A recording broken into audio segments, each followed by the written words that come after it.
ఏడు స్వరాలే ఏడు కొండలై వెలసిన కలియుగ విష్ణు పదం అన్నమయ్య జననం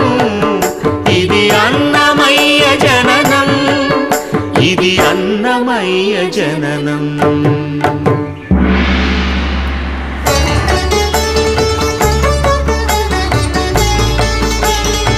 హరిషడ్వర్గము తెగనరికే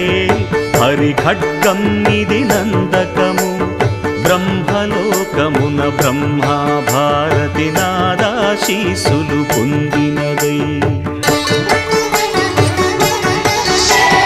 శివలోకమున చిద్విలాసమున భ్రమరుధ్వనిలో గమకితమై దివ్య సభ